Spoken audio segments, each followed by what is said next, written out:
বর্তমানে জেলার বিভিন্ন উপজেলায় কৃষকরা ব্যস্ত সময় পার করছে আলু উত্তোলনে। শ্রমিকদেরও বেড়েছে কর্মতৎপরতা। আর জেলার কোল্ড স্টোরেজগুলোতে রয়েছে আলুবাহী যানবাহনের দীর্ঘ সারি।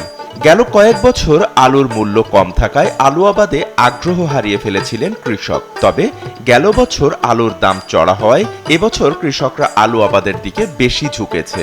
আলু চাষিরা বলছে এবার আলু আবাদে সার, বীজ, কীটনাশক ও জমির সহ বিভিন্ন উপকরণের মূল্য বৃদ্ধি ও কোল্ড স্টোরে আলুর সংরক্ষণ খরচ বৃদ্ধি পাওয়ায় আলু উৎপাদনে খরচ পড়েছে প্রতি কেজি 20 থেকে 25 টাকা। অনেক খরচ বেশি হয়ে গেছে, জমিতে লেবারের, সারের, সব জিনিসের দাম বেশি।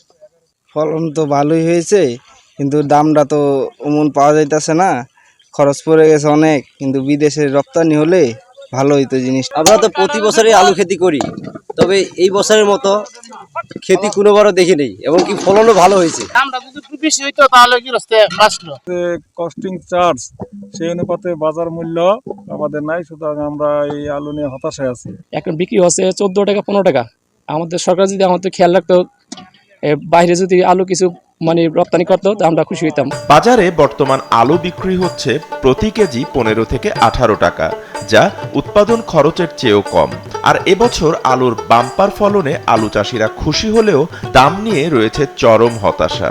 কৃষি বিভাগের তথ্য মতে এবছর জেলায় 34,655 হেক্টর জমিতে আলু আবাদের লক্ষ্যমাত্রা নির্ধারণ করা হয়েছে, যা গত বছর ছিল 34,346 হেক্টর জমি। কৃষকদের মূলত সার ব্যবহার কম করার মাধ্যমে উৎপাদন খরচ কম হবে, আর উৎপাদন খরচ কম হবে মানেই কৃষকদের আরেকবার লাভের পরিমাণটা বৃদ্ধি পাবে। এটা হচ্ছে আমাদের স্বাভাবিক প্রত্যাশা।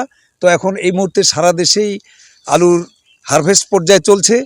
এখন আমাদের দেশের আসলে কোল্ড স্টোরেজ যে ক্যাপাসিটিটা, সেটা পুরো দেশের আলুকে স্টোর করার মতো ক্যাপাসিটি নেই, যার কারণে কৃষকদেরও এখন প্র্যাকটিস আছে এই অঞ্চলে, মুন্সিগঞ্জেও। তারা বাড়িতে বাড়িতে আলুগুলোকে সংরক্ষণ করবে, 3-4 মাস পর্যন্ত সংরক্ষণ করা যায়, এবং বাজারে প্রত্যাশা করছি আমরা সারা বছর আলুর ন্যায্য মূল্য পাবে কৃষক। এই হিসাব আছে যে আমাদের জেলায় যদি আমরা এই সম্পূর্ণ কাজটা বাস্তবায়ন হয় আমাদের, তাহলে 250 কোটি টাকার সারের সাশ্রয় হতে পারে। আর কি লক্ষ্যমাত্রা ছিল 34,655 হেক্টর, আমাদের উৎপাদিত হয়েছে হলো 34,758 হেক্টর। এখন যেটা পরামর্শ আমাদের, যে তারা স্থানীয়ভাবে সংরক্ষণ করবে, করে কিছুদিন পরে বিক্রি করবে, তাহলে হয়তো তারা আর একটু ভালো দাম পাবে। এবছর আলু উৎপাদনের লক্ষ্যমাত্রা নির্ধারণ করা হয়েছে 10,45,195 টন। আলু উৎপাদিত হয়েছে 34,758 হেক্টর জমিতে। SATV digital.